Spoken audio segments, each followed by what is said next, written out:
Thanks for checking out this video. So here we go. I'm going to rank all of the November Vinegar Syndrome releases that I got. Also wanted to let people know that coming up in the coming days, I'm going to release a video of my top 15 Vinegar Syndrome releases of the year, and that's including even like Cinematograph de Gosser on that list. So you can look out for that. If you're interested, real quick, if you like this video or any video I've ever done, consider subscribing, hitting the thumbs up, hitting the notification bell button, and if you'd like to, you can pitch in a little bit monetarily and get some perks with the channel. There's a link in the description. Very nominal fee each month for some interesting perks, including getting videos early. But anyway, let's go ahead and get into this. Going from the one I like the least to the one I like the most, or think is the least good to the best. Number 10, Blood Tracks. Not a big fan of Blood Tracks. Actually, not even a huge fan of this slipcover. I mean, it's okay-ish. The back is better, but this particular film it looked like from the trailer one of those so bad it's good films, and it's supposed to be based off this release, but it's actually just kind of like a slog. It's pretty boring. Has a great premise that it sets up. It's basically this glam rock band that's trying to shoot a music video in this nice snowy area, and there's like cannibals around basically. So as you can probably pick up from that picture, but it's just so slow. There aren't enough deaths. There's a lot of just like really stupid, pointless dialogue. Now, where this does shine is the special features, which is, typically what happens with Vinegar Syndrome releases. Even if the film's not great and you don't like it, the special features are going to be good, and they are quite good. Interviews with some of the people involved with the film. Learned some interesting stuff. Like, I believe it was in it was the writer-director was Swedish, and they're shooting in Sweden, even though it's all in English. And apparently their laws, at least at the time they were doing this film, were that if you didn't pay your taxes, you had to go to jail for a month. So the guy would just plan to not pay his taxes and be in jail for a month every single year. And then he would make friends with people in jail and give them jobs for his movie he was going to do when he got out. So really interesting, weird stuff about, the shoot like that. So vastly more interesting than actually the movie itself. So I didn't hate the release because I did like the special features, but I don't really like the movie. So that's my number 10, Blood Tracks. And I'm trying to be faster than I usually am with this. Okay, so number 9 is one I took a chance on. This was one of their VSL releases, Neither the Sea Nor the Sand. Now, I overall liked it. It's a little bit light on the special features, but for some of these older films, like how much can you really get, unfortunately? Well, let me jog my memory, make sure. There are some interviews with some people. It's just they're all pretty short.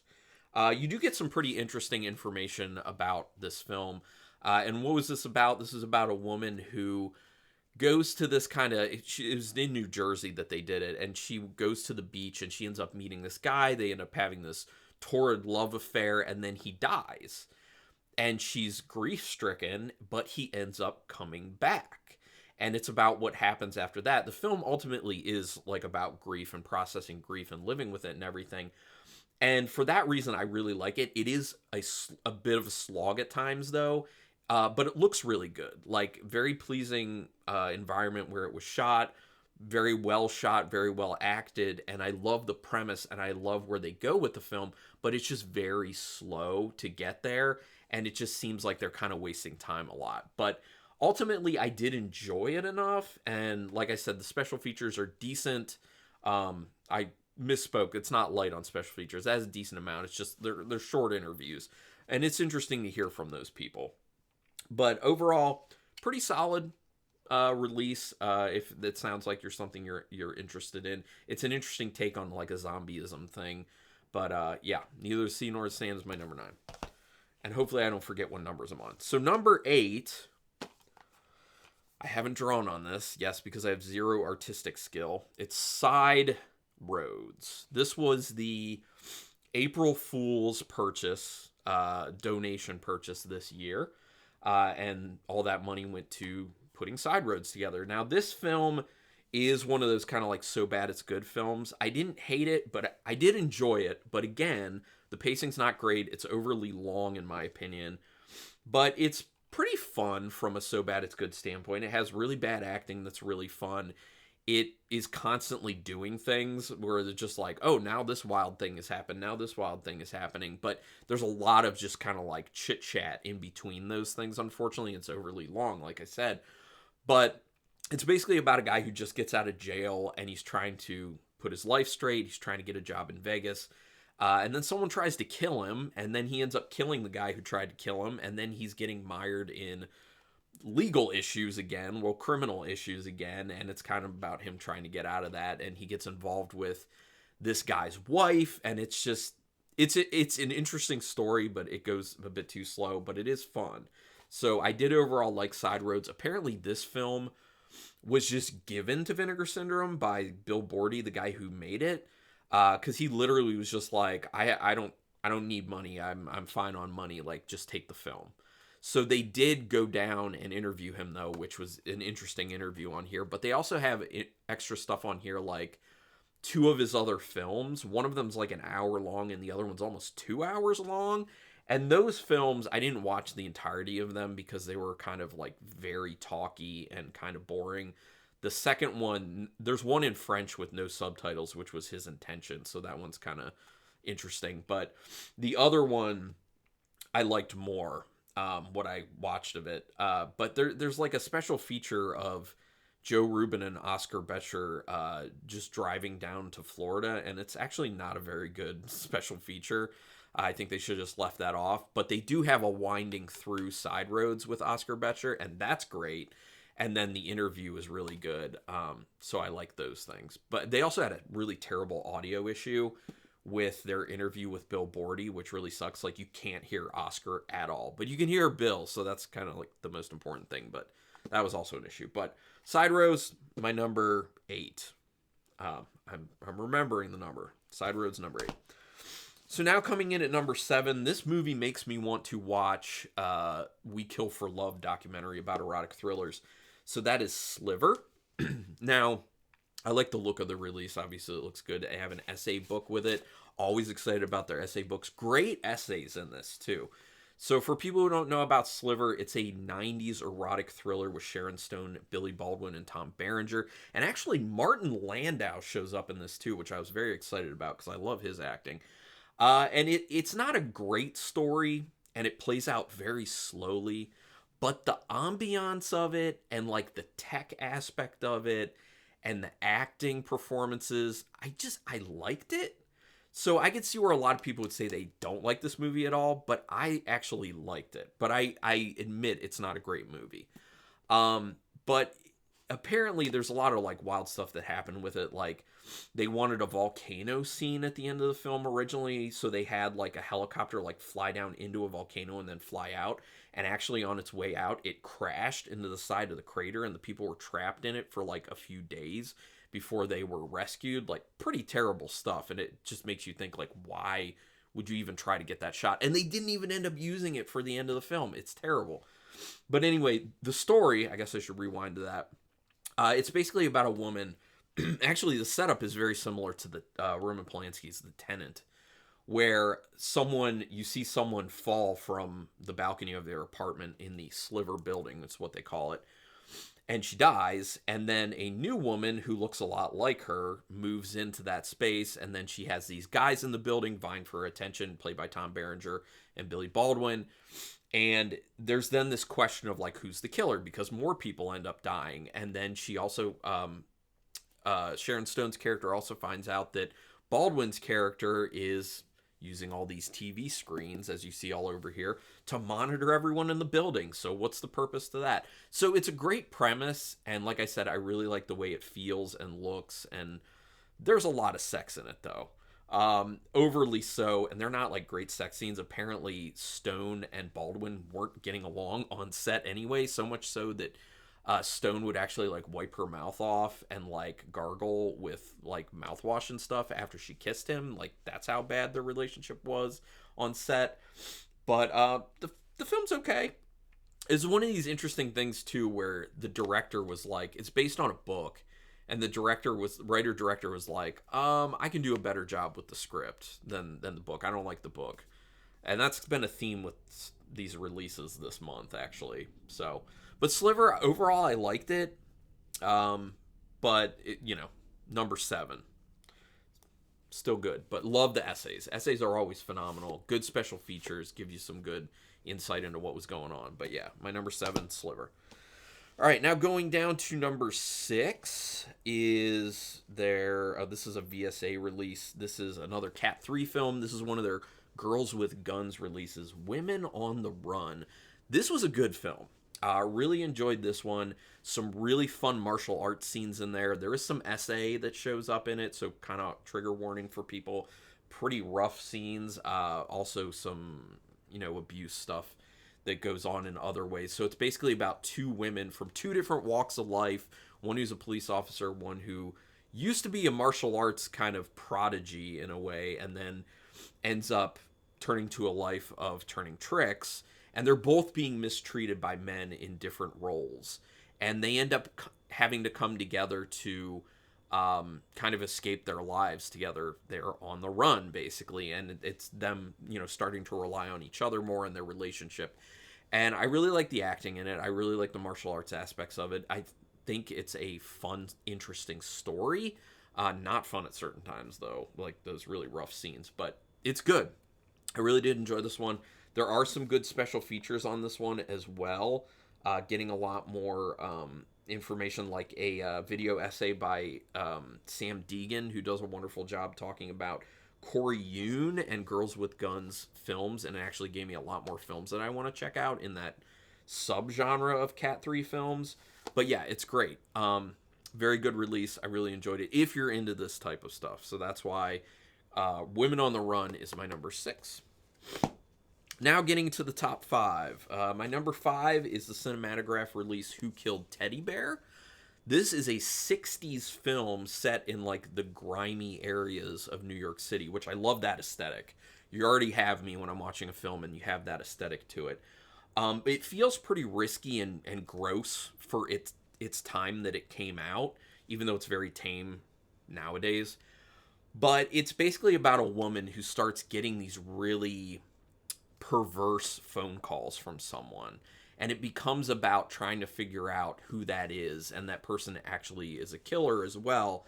And it's like, who is it? So there's that mystery aspect. She ends up linking up with this police or this detective who's going to look into it, and it's also becomes about their lives too, and not just about the perversions of this killer who's calling her, but about her perversions in her life and about the detective's perversions in his life. And it's just about being corrupted and living in society. And it's very interesting for that reason. Very interesting characters, very interesting concept, looks really good. They have some great essays in here. Obviously, other than the essays, they don't have a whole lot special features wise, but it is quite good. I did really enjoy this. If you're okay with watching something from this time period, if it sounds interesting to you, it is. I really did enjoy Who Killed Teddy Bear. I do recommend checking this one out, and that's why it's my number 5. All right, getting to my... Oh, no. Number 6. Sorry. That was my number 6. I did it. I literally... No, I'm right. You guys, my apologies. I knew this would happen. This always happens when there's more releases. I'm looking forward to the months of like 3 or 4 releases I get, because that's a lot easier to keep track. So that was number 5. I was right. Okay, let's get to number 4, Congo. Okay, now a lot of people will probably say this movie's terrible. It's not a good movie. It's very 90s though, and I found myself gravitating to these like big production but failed at doing most things in the film type of films. I like that. It is truly a so bad it's good. Tim Curry is in it. He has this really odd character with this weird accent that he does. Ernie Hudson actually probably does the best job in this. Laura Linney's in it. She's fun in her role. A small role for Bruce Campbell. I mean, the cast with this is just phenomenal. I love that about it. So it's basically about a talking ape who the good people want to take back to its home in the jungle in the Congo. And then this other Laura Linney's character who works for this big corporation who's looking for this certain type of diamonds that would make their company very rich because of what it can do, having to do with lasers. So they team up together to make it more cost effective to go to the Congo, and it's about, oh, there's like these murderous apes that live there that no one knew about, and so it's basically about that. But there's so much leading up to the actual apes part that a lot of people, I'm sure, find boring, but I find great because it's just ridiculous, and the dialogue is weird, and the performances are great. It just feels like awkward and off, but in a fun way. I really do adore this film for that reason. So it's fun from a bad film standpoint, in my opinion. Plus, they have an essay booklet in this one, which is very, very exciting to me. They spent a lot of time, not only with the essay, but with the special features, talking about how big of a deal it was that they had an animatronic, or like facially animatronic at least, gorilla in this, which was very interesting. And they actually even have an interview with the woman who was in the suit doing the body portion for the gorilla. And the gorilla as a character is just very over the top and weird, like drinks martinis, and like it's too human in a way that makes it feel just like over the top and ridiculous. So, and it even has like this mechanical glove that it wears that when it does sign language, it actually gives a voice to it. Odd. You know, this was based on a Michael Crichton book. I read the Michael Crichton book a long time ago, and I enjoyed the book. But apparently, this film, like he wanted to make it himself in the '80s, and then it couldn't get done, and then it got rewritten, and it got done in the '90s. But anyway, I'm gonna stop there. I recommend it for So Bad It's Good. Number 4, Congo. Now coming in at number 3, I'm gonna go with The Keep. So I didn't like this movie. A lot of people don't, from what I'm hearing. Even though this film sold out super, super fast. It's sold out in like a day and a half, basically. But so the movie itself looks amazing. It's visually phenomenal. Great set design, great special effects, great practical effects, great acting, all that stuff. The script is not good. There's a great premise there, and it's based on a book, and I bet the book is great. So what is this about? It's basically about a German soldier who, with his platoon, are going to this town, and I think it's in Romania, that has this big structure called the Keep that they're there to use as kind of like a base, but the townsfolk have been protecting it, and they say basically, we need to keep this in order because it's keeping this thing, Molasar, from escaping, in essence. But then it's about a Jewish character played by Ian McKellen who's brought out of a concentration camp to help them try and figure out how to get into the keep, or actually how to keep their soldiers from dying, because they start dying while they're in and around the keep, and they want him to figure out what's going on, or they'll just let him die. And then it becomes his kind of struggle of like, oh, do I help these people who are horrible, or do I help this thing who's horrible? And it's kind of that's the story. So the book, I bet, is quite good, and I've heard the book is pretty good. The movie, less so, but it was another one of those situations where Michael Mann, who did this film, was like, this book sucks. I don't like the book. I'm going to do a different script. And they actually have an interview with the author of the book, who kind of states his disdain for the movie, and I think rightfully so. I mean, like I said, it looks great, but it's not a very good movie. It's very boring. It's very talk driven, but it's very slow. But the special features are great. The essays are also great and make the movie better and make it more interesting. So that's why I'm putting this up as my number 3. I loved the essays on this, and they do talk about it being like kind of an incomplete film, and that's definitely how it feels. Michael Mann doesn't even want to talk about this movie because he knows it wasn't great. But anyway, my number 3 is The Keep. Now coming in at number 2, the DeGosser release, Cannibal the Musical. I have never seen Cannibal the Musical until I got this, and I really enjoyed it. This was a lot of fun. Literally by Trey Parker primarily, although Matt Stone and other friends were involved.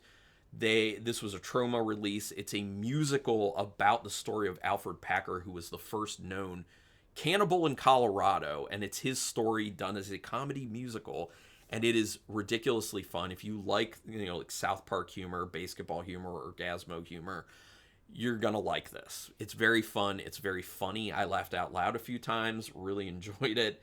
And there's so many special features in this. So many special features.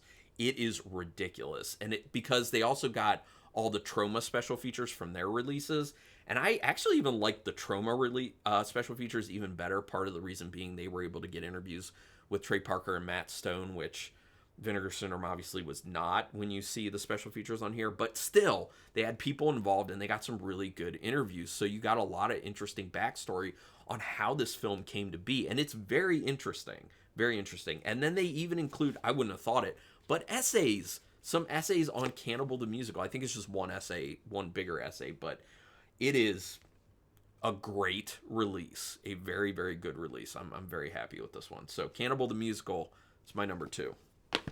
That brings me to my number 1, and a lot of you probably know what that means it is, and that is Looking for Mr. Goodbar. I didn't know anything about this film until I heard people kind of mumbling about it, like, oh, they're going to put out Mr. Goodbar. They're going to put out Mr. Goodbar. Oh, so excited.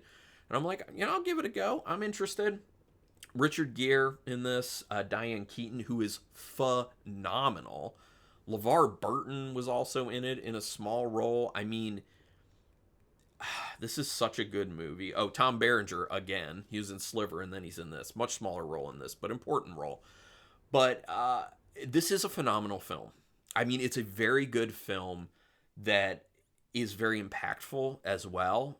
Outstanding performances. It's straight up a drama. It's about a woman who has kind of a bit of a traumatic past with the way she was raised, and she's going out into the world on her own, and she's going to be a teacher of deaf students.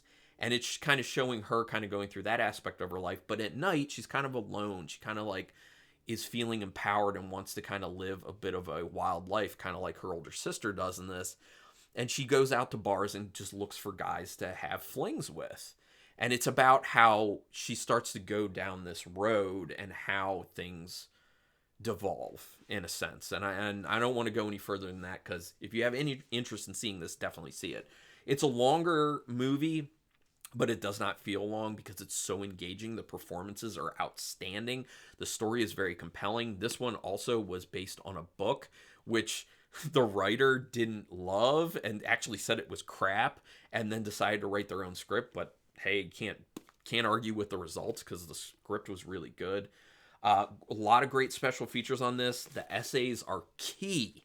The essays are key with this release. They give you so much extra insight and analysis into this movie and context for the time that it came out, which is super important for this release. But I love, love, love this release. I think it's one of the best of the year. Hint, hint. It's going to be in my top, but you'll have to see where that falls. This is an outstanding release. I see what people were excited about, and apparently this was one of those films that a lot of people have kind of almost given up on, saying there's no way, the rights are too messed up, like it's too muddy of a situation. And then the last thing I want to say is there's also a special feature on here where it's all audio, but they're going over a case of Looking for Mr. Goodbar coming out, and them and a town in Utah trying to get it banned, basically, and all the legal proceedings that went with that. I think it's a little bit too talky and a little bit too long, but the contents of it is very interesting. They also do in the essays talk about this came out during when Saturday Night Fever came out, and they were kind of like, these are very kind of similar stories, but they're different films, and like doing that comparison of like, why is it that Saturday Night Fever got popular but Looking for Mr. Goodbar didn't, even though Looking for Mr. Goodbar did well when it came out, and it is a very good film. So yeah, can't say enough good things about Looking for Mr. Goodbar. That's my number 1. So now I'd like to hear your thoughts. Like, what do you think of my listing? What would be your ranking if you've seen these films? Also, what have you gotten recently that you're very excited about? Go ahead and put it in the comments. And like I said, subscribe, like, notification bell. You can do memberships if you want. Anyway, thank you so much for your time. I appreciate it. And until next time, keep it brutal.